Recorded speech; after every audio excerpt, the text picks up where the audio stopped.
Hey, thanks for joining me. I got my hands on Tom Scioli's Fantastic Four Grand Design. I've got two books. I think that's all of them that there are. If I was better at this, I would do a bunch of research first, but hell with that. I'm not going to be that guy.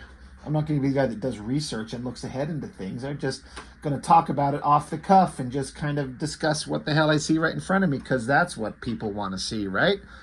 Um, there's kind of a lot to say about this book.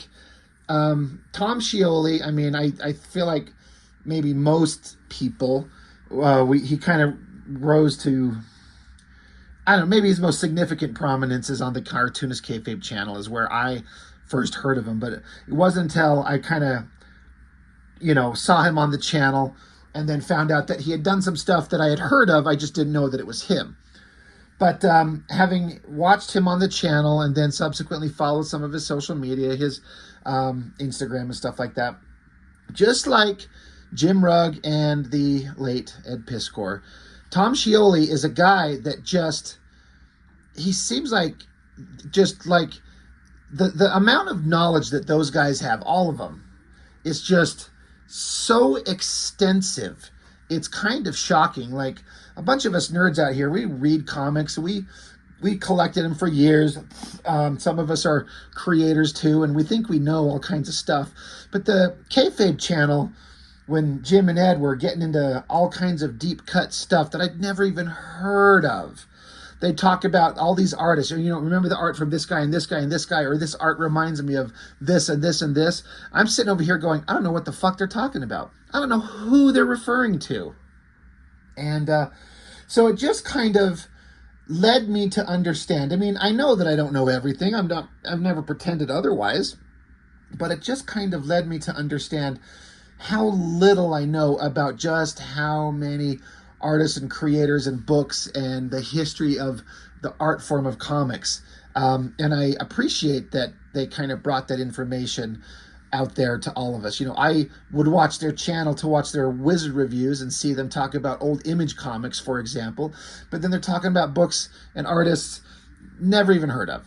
So in that kind of same vein, they had their buddy Tom Scioli on there, and this guy, I don't know, in a way, I feel like he might be the guy with the most extensive background knowledge on all things comic.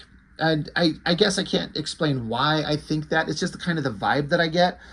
But what I do feel like I've come to understand is that Scioli seems like a guy who just, like Jim and Ed, just love the art form of comics. But Scioli's kind of just goes to a whole other level in a way. Again, I don't know how I could justify that statement. It's just kind of a feeling that I get. I've never met him. I'd actually like to. Seems like a really nice guy.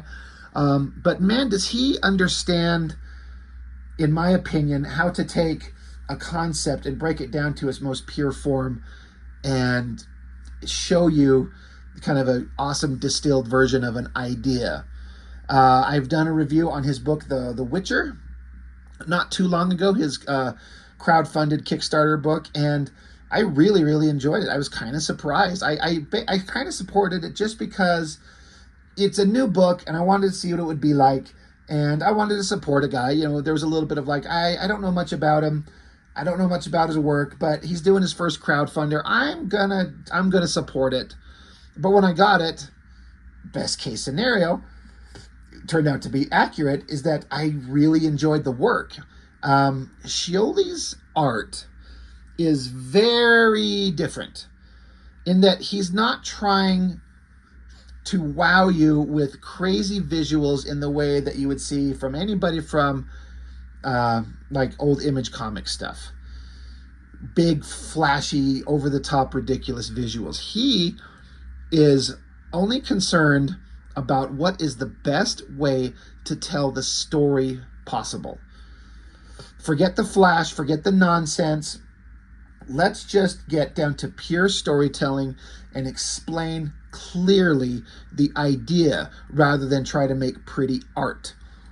And in that kind of vein, he ends up making really pretty art, but it's different than what you might expect. And I don't know.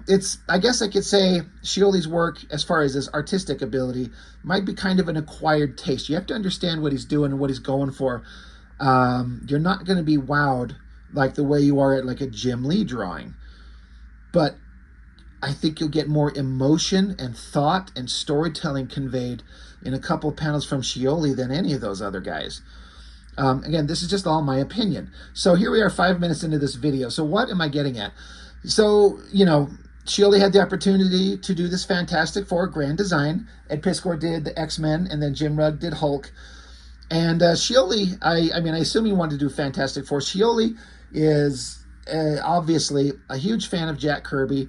And what better guy than a dude with this extensive knowledge over the history of comics and a love and respect for Jack Kirby's work to tell a distilled down version of the history of the Fantastic Four. Seems like a no-brainer. So was this book successful? I honestly don't know in terms of sales. I suspect it was. I get the feeling that it was, but I don't know. I have no idea. I'm no good at this YouTube thing. I'm a total poser, slacker, loser. I didn't go look up shit. I got the feeling that it probably did fine. It's just a hell of a comprehensive bit of work.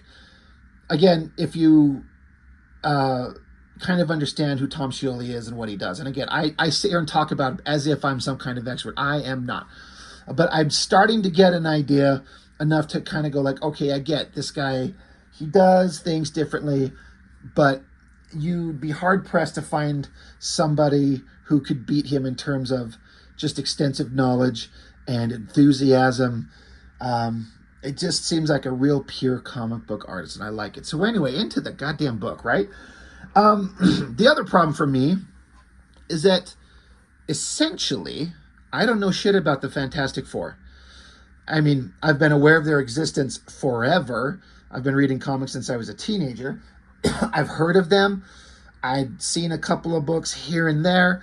They would always show up in things. And the thing that I liked about the Fantastic Four was more of like the legacy the characters carried more than the liking the characters or the comic itself.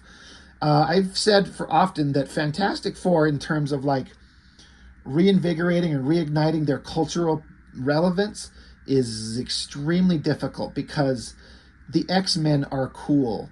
Batman is cool. Things like that. The Joker, Spider-Man, those are all things you can make cool really easy. The Fantastic Four are a little weird. There's a girl who's able to turn invisible. Okay. She can also make force fields. There's a big guy made of rock who's strong. There's a guy who could turn on fire. That's kind of cool. And then the old fuddy-duddy leader, he can stretch like rubber. That sounds lame.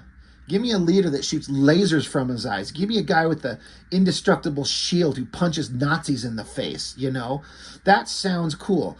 But somehow, some way, back in the day, when Marvel got started and was going, the Fantastic Four, as I understand it, was the premier book of its era. Just the top of the line everything. And the biggest book, the biggest characters.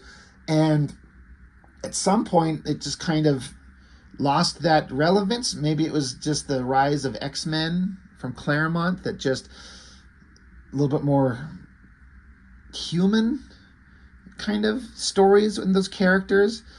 I don't know. I can't really speak on it. I shouldn't even be trying to speak on it because I don't know. But they kind of seem to have lost their cultural relevance in the comic world outside of like there's always they're classic characters that will always exist, and they've got a legacy that can never be erased or tarnished. But it's a tough nut to crack. How do you make these guys interesting and relevant?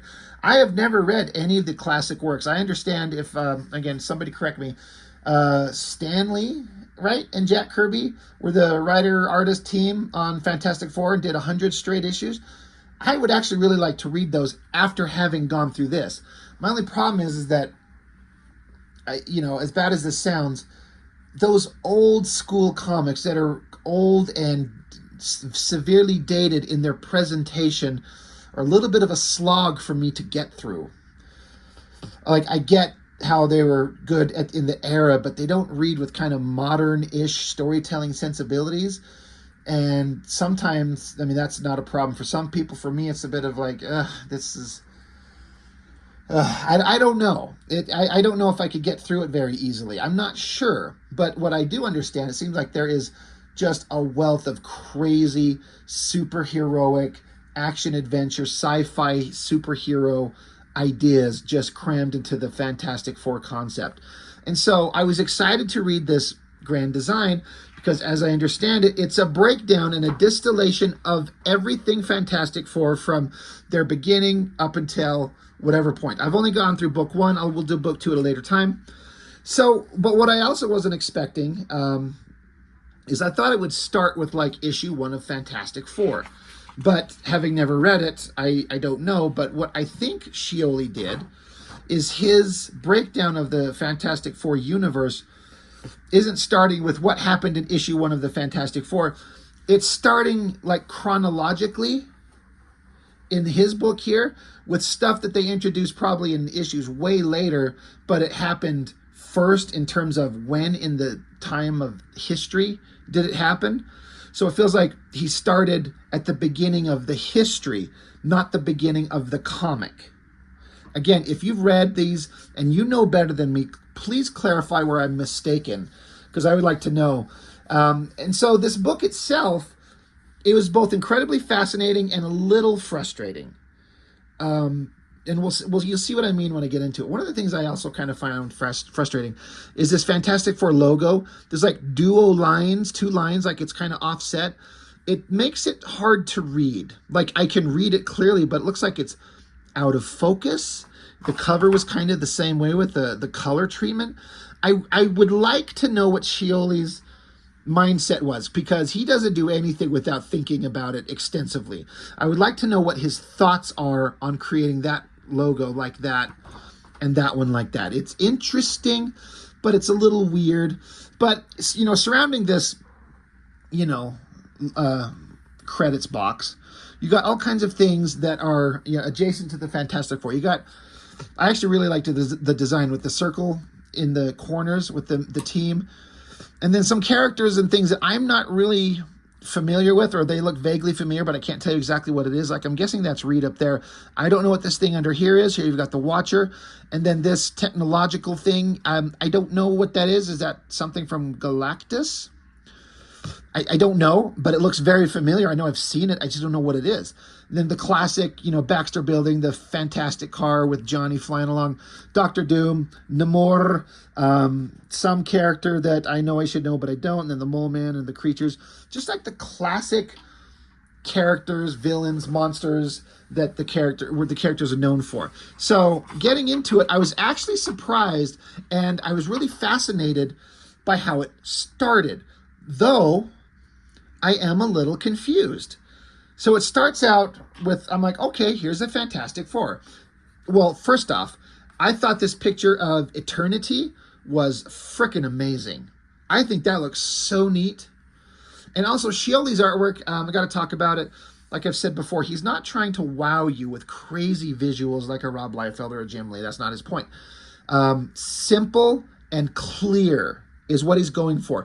And he'll do tiny little panels. Now, that's part of the grand design thing, because you got to cram so much information into this comic.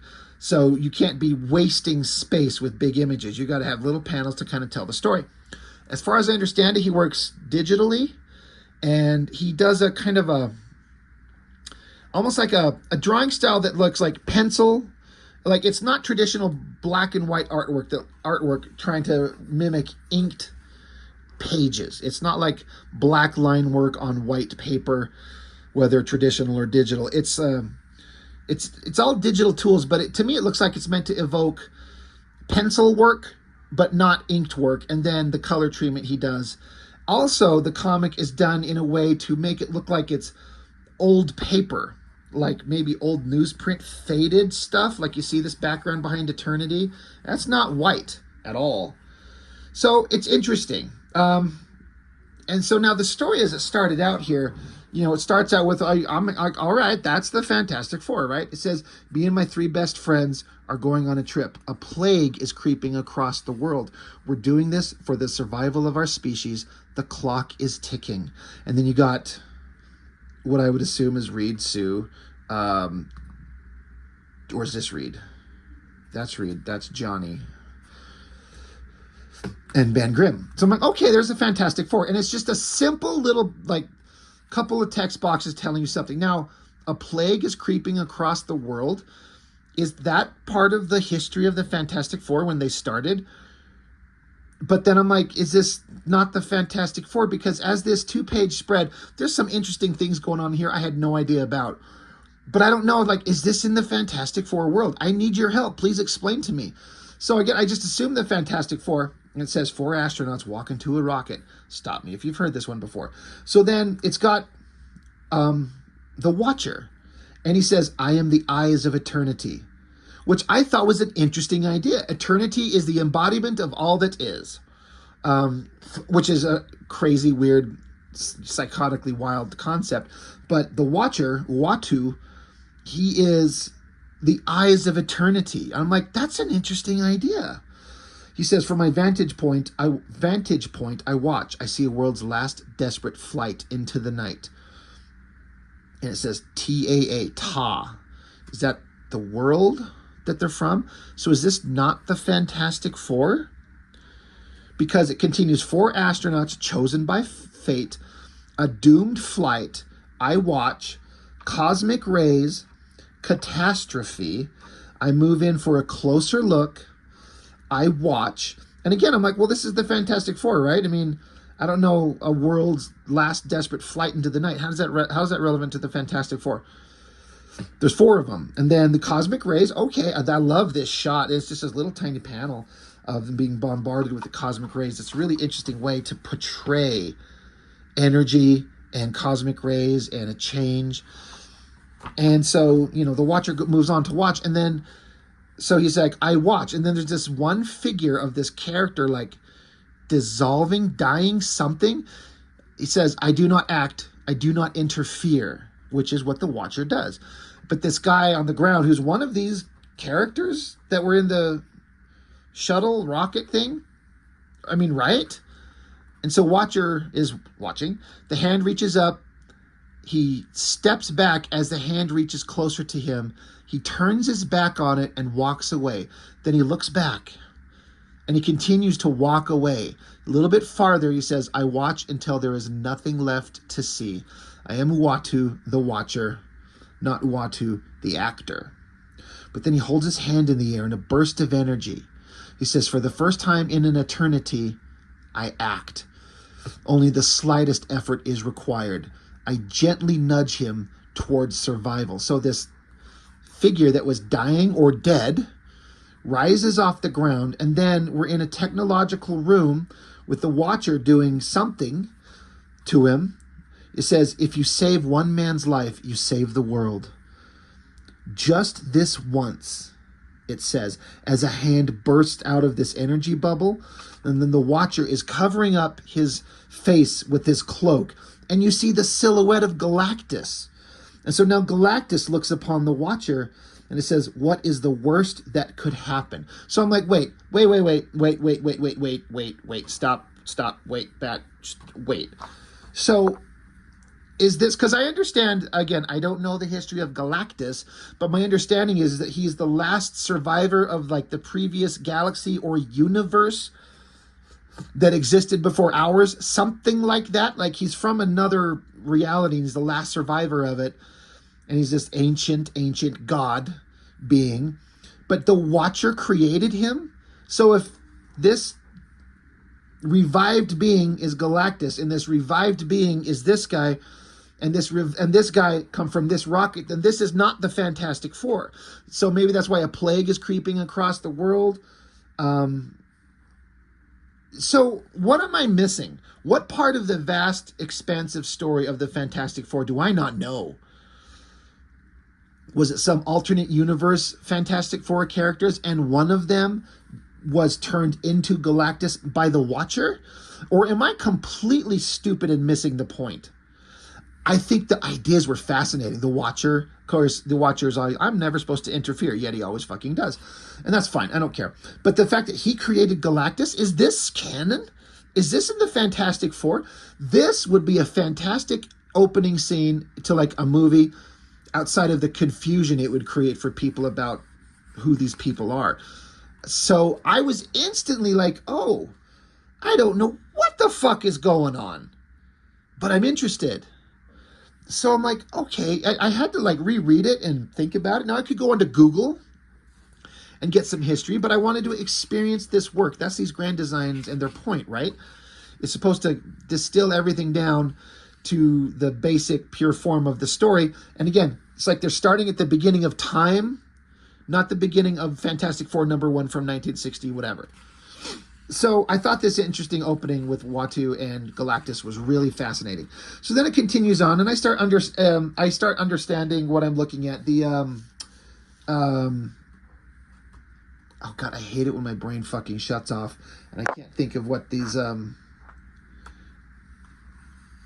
giant god creatures. Oh God, you guys are gonna make fun of me in the comments. You'll tell me. But, you know, I've seen these characters and they're on Earth, dinosaur, ancient times.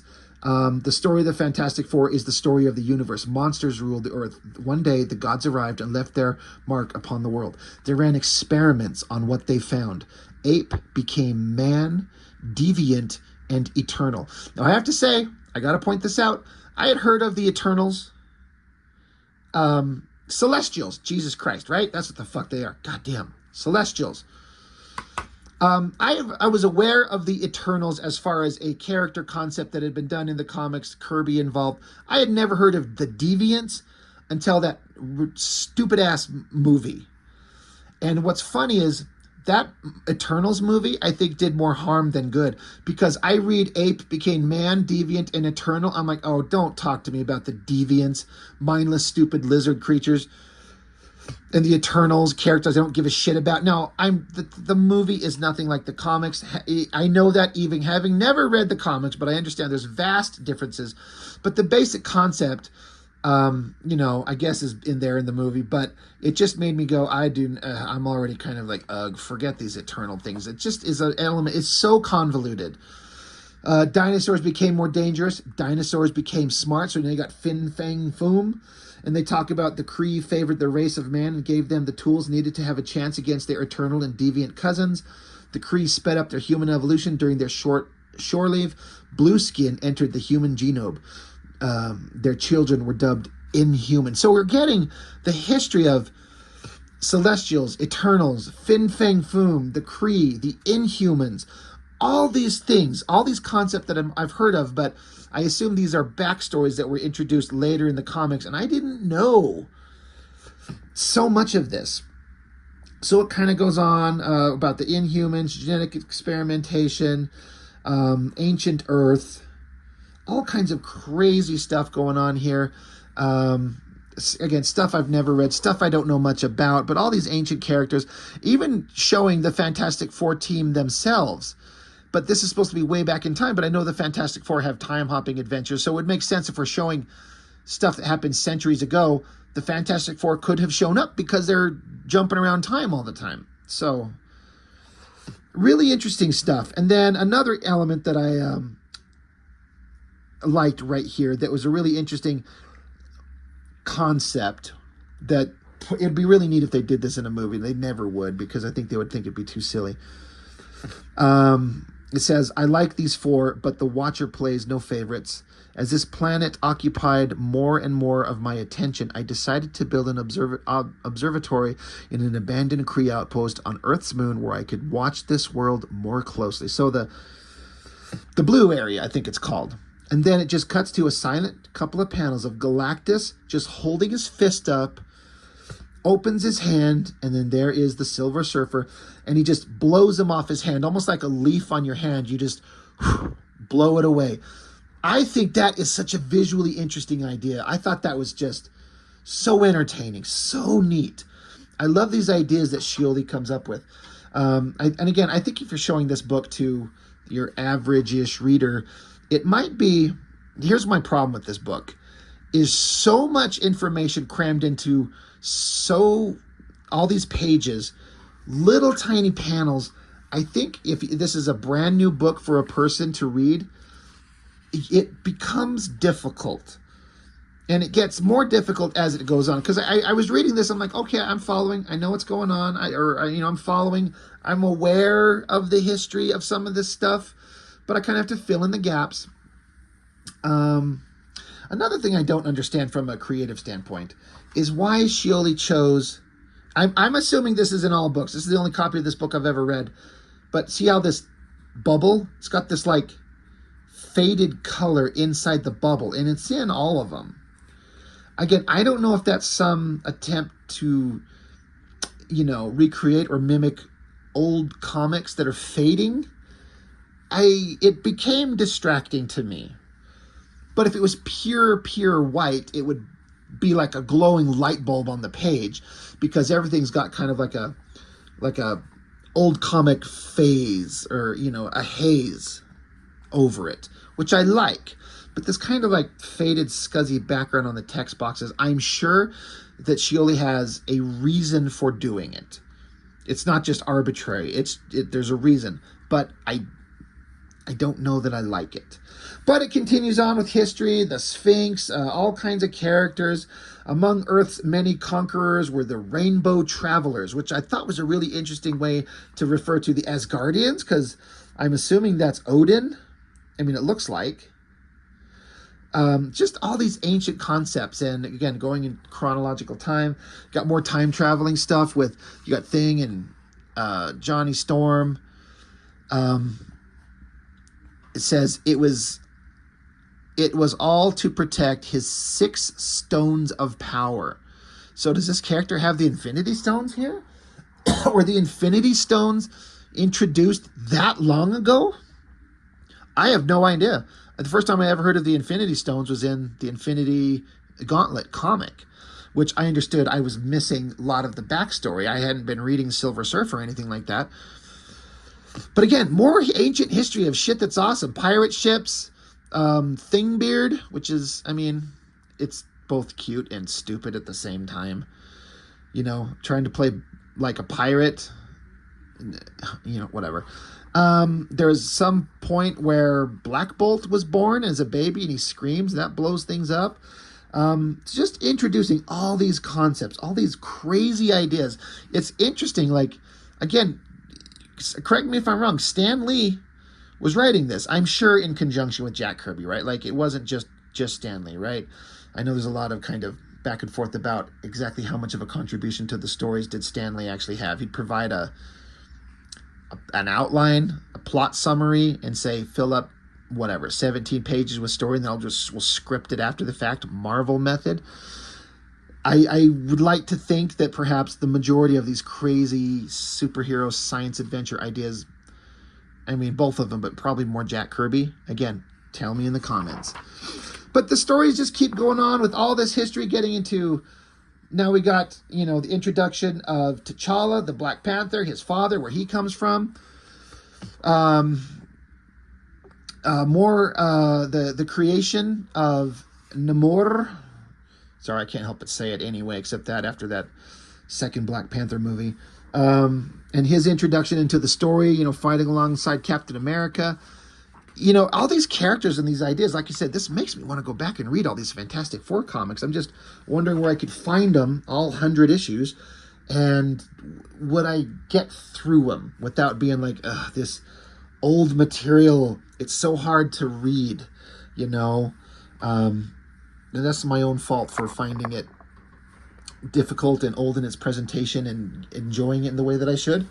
Kind of a backstory of Doctor Doom, where he comes from, the as a young man, being brilliant, family history, being a douchebag, being in college with Reed Richards, I guess, burning himself, making an armor and a mask, burning his own face.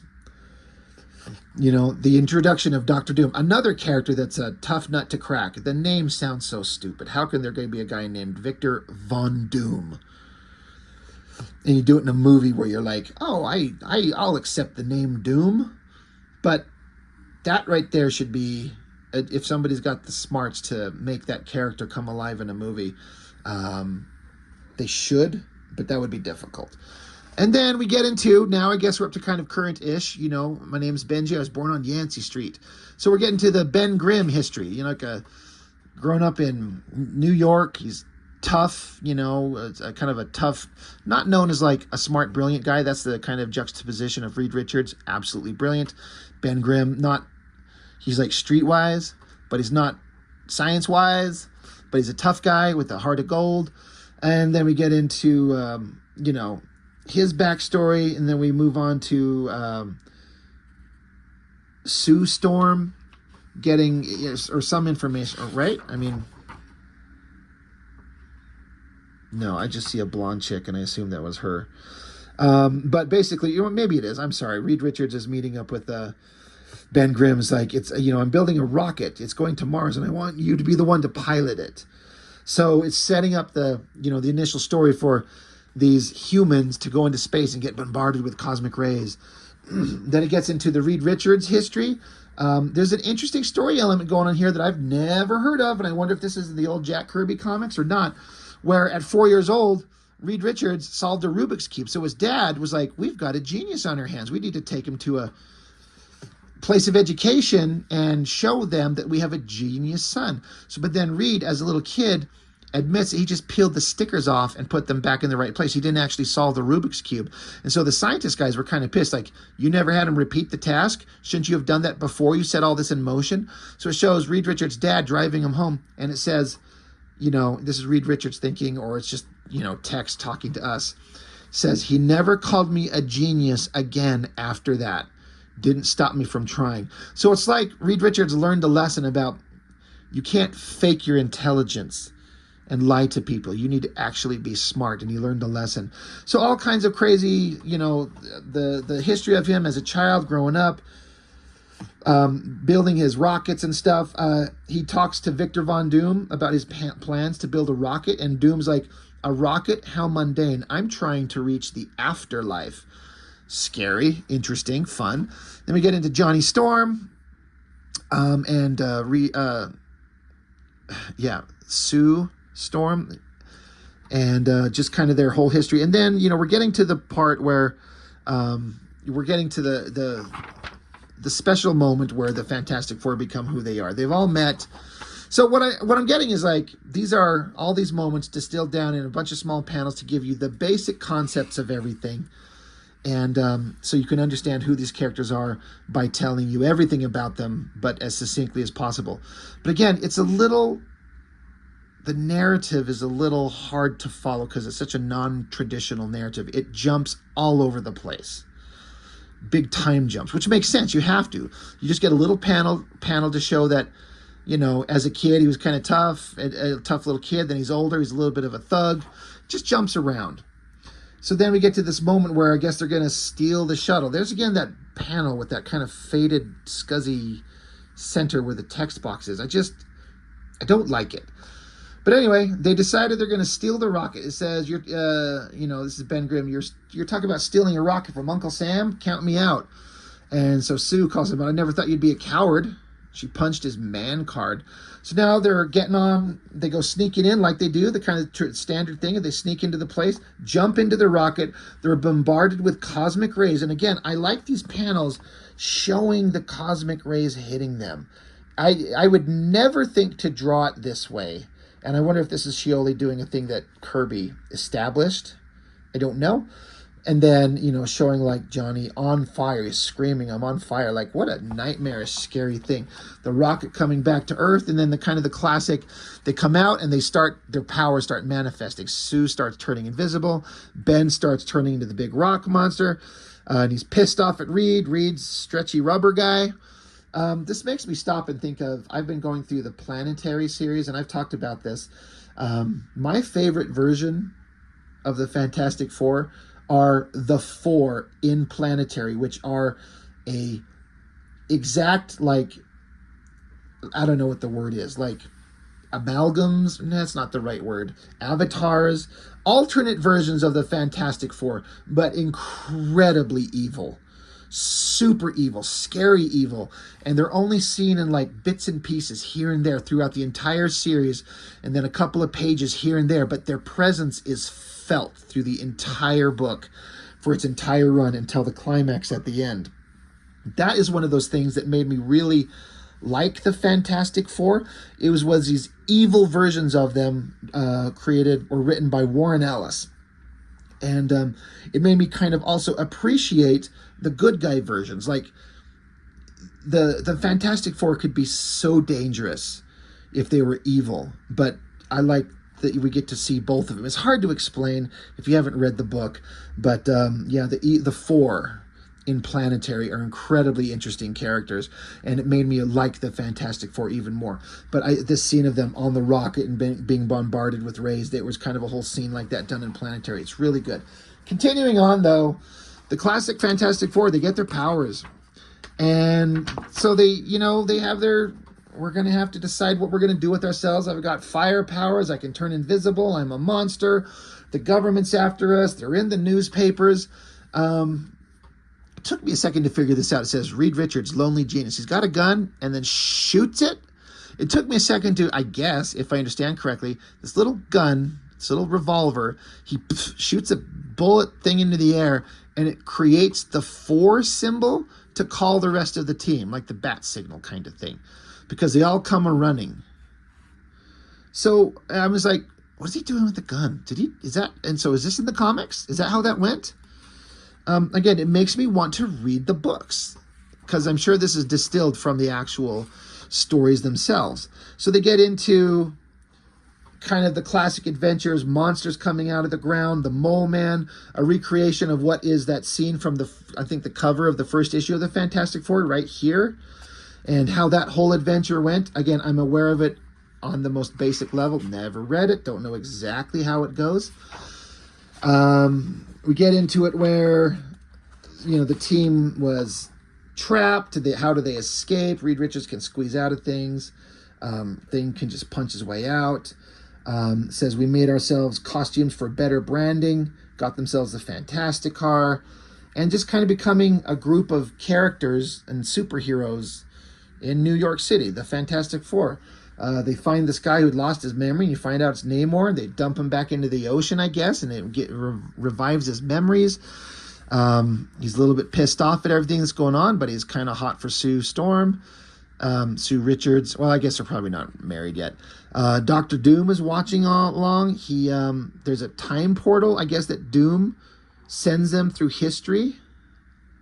He says, fetch me Blackbeard's treasure. So this is where they go back in time, and so they have to get dressed up, and he becomes Thingbeard, which again is ridiculous, but also it's kind of cute. It says Merlin lost the Infinity Gems. It's better they stay lost. Yeah, I would say so.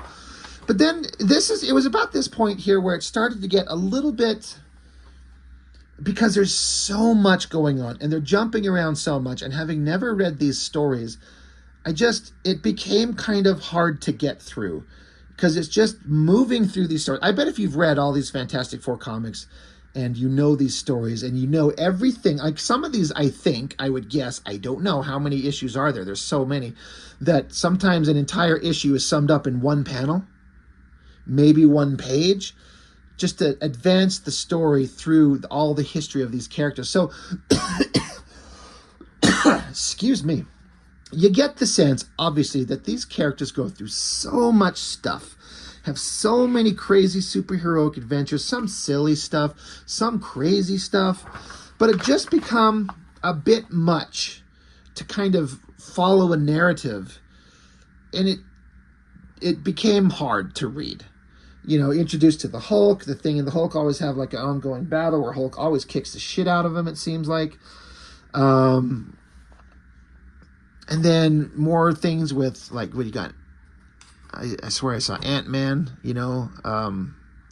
Ant-Man's there, Dr. Doom's always there, Namor's always there, Atlantis invading, I guess, the surface world, Namor and Reed Richards fighting, and Namor's making fun of Richards and his ridiculous physical body, being able to be pliable and flexible, and for all Namor's strength. How do you fight that? I guess at some point, this is where they run into Spider-Man. Perhaps this is when Spider-Man was introduced. They didn't know who this Spider-Man guy was, but he's just an innocent kid trying to do good. So, and that's interesting. I'm like, okay, there's part of the Marvel history showing up. The Fantastic Four have been around for a while, and Spider-Man's introduced into the story. More Doctor Doom stuff. Characters and things I don't know who they are. Sue Storm just being kind of a little buttery in her nether regions for Namor, which I guess we all get. But just kept going on. Crazy story after crazy story after crazy adventure. They go underwater. More Atlantis stuff. Thing is trying on wigs to give himself a youthful makeover. Little weird. At some point here, they run into... Oh, I think I missed a... Oh, yeah. Down here it says, we met the X-Men, bunch of super-powered teeny boppers. It started out okay. Johnny liked kicking it with kids his age, because this is like the very, very early version of the X-Men, where like Beast wasn't even blue yet. They were just teenagers. But then they ended up fighting. So I like the idea of Fantastic Four fighting teenage X-Men. They run into Cyclops and Professor X again, but they didn't recognize him, I guess. They run into Spider-Man again. But again, just panel after panel, sometimes like 25 panels on a page, just going over the vast history of these characters. And I started like not reading it, just kind of skimming it. I was just like, oh God, it just keeps going. It gets into the Inhumans and a null field that was created. I know it's coming up. I did get to some parts where I was reading it. There's some part where the Thing gets turned back into regular human. Yeah, it says here, this character, the Wizard, is extra smart because his helmet had an extra brain built into it. Then a bomb goes off and Sue's shield protected them. But they're like, who could have done this to the Fantastic Four? The Thing looks like a normal guy. So it's like their powers were taken from them. So I'm like, well, that's an interesting story. So then they had to like fake being themselves by wearing suits that mimicked their powers because they don't have their powers. I guess Thing became a robot. Like, not became one, but they put a robot out there to be the Thing, to keep the illusion that the Fantastic Four is still out there. Reed Richards came up with a way to reverse their powers and gave a juice elixir for Ben to drink, but he doesn't want him. He wants to stay human. But then at some point, there's Daredevil, they had to they were locked out of their own building. So they had to fight their way into the Baxter building, probably Dr. Doom, if I had to guess. And during this whole adventure, Ben had to eventually break down and drink the liquid and become the Thing again. So there was this tortured soul, this poor guy who's just a tough guy from the streets, become this monster that no one would ever love. He's just the ever-loving blue-eyed Thing, but he can't find love, but he tried, blah, blah, blah. But then he got to become human again, but to join his team and to help him, he becomes the Thing again. So I started getting some sense of what this character could be. And I started to appreciate it a little bit more. Some great shots of Dr. Doom doing some stuff here to Thing. It was like they had a big old brawl, Doom and the Thing. I like how they have this big final battle. It kind of appears like an epic battle is what it kind of feels like. And then I guess Thing joins up with the Inhumans because he fits in better. Is that what's going on? And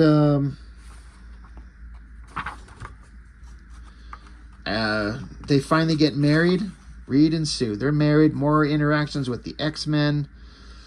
All kinds of crazy stuff. Maybe the Avengers. See Captain America's shield. There's Iron Man. X-Men too. So they got the whole Marvel universe going on there. But Reed and Sue get married. That's awesome. More characters, more things, more adventures. I don't know what's going on. So much stuff. There's the story where Johnny Storm makes, he gets into a relationship with one of the Inhumans, Crystal. And that created some problems. Black Bolt's showing up here. Battles with the Inhumans. Conflicts with them. I mean, Black Bolt's hyper powerful. I think some people who don't understand how powerful that guy is. And then there was an interesting story point coming up here somewhere. More of this crazy Inhuman stuff where the negative zone, the null field that surrounds the Inhumans' home forms, and they get locked out. Yeah, I'll create a negative zone around our land. So I guess Johnny and Crystal had to be separated. The thing has to pull Johnny away, like, we can't leave you in here. But Johnny's like, leave me in there with the love of my life. They get outside, then that null field becomes a thing that you can't get through. Again, I'm just getting the tidbits of this story. I don't know. But the concepts of what's going on, I'm like, the drama of like the Inhumans, the almost like Romeo and Juliet lovers, you know, a man and a woman from two opposing sides of society, falling in love, being forcefully separated.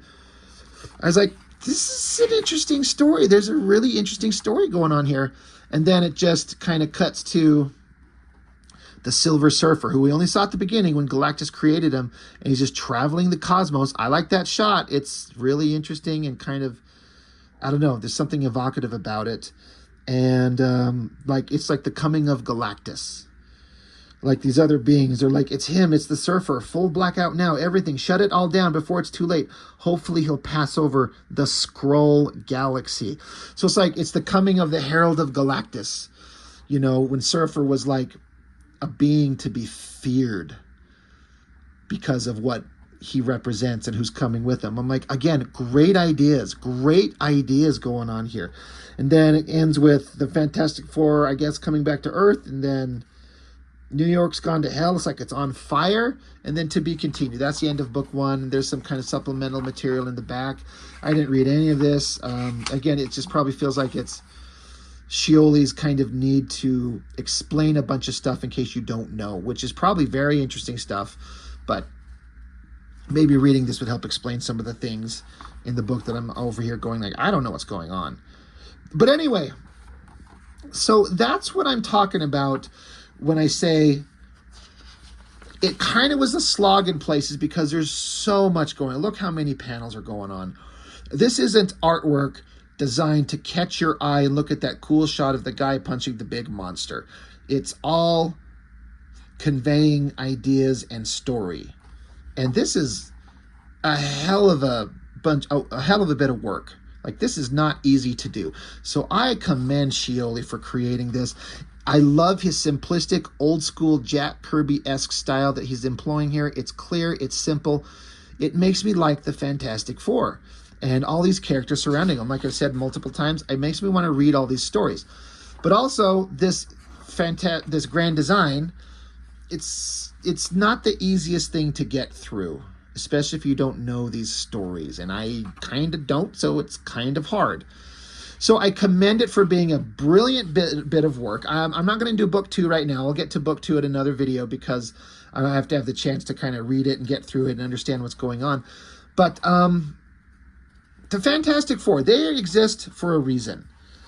And they are popular and interesting, and there's some really interesting ideas going on there. And I think there's just a wealth of stories.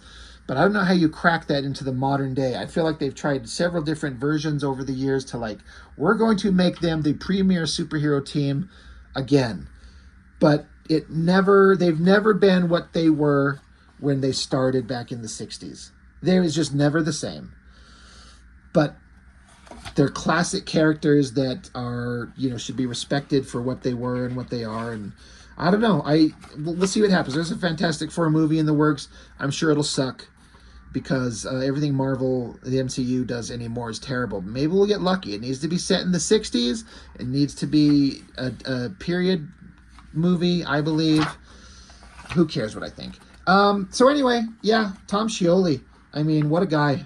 You either love his work and you get it, or this just drives you nuts and you're like, no comment. I'm not going to talk about it. I hate this shit. And I get it. It's different.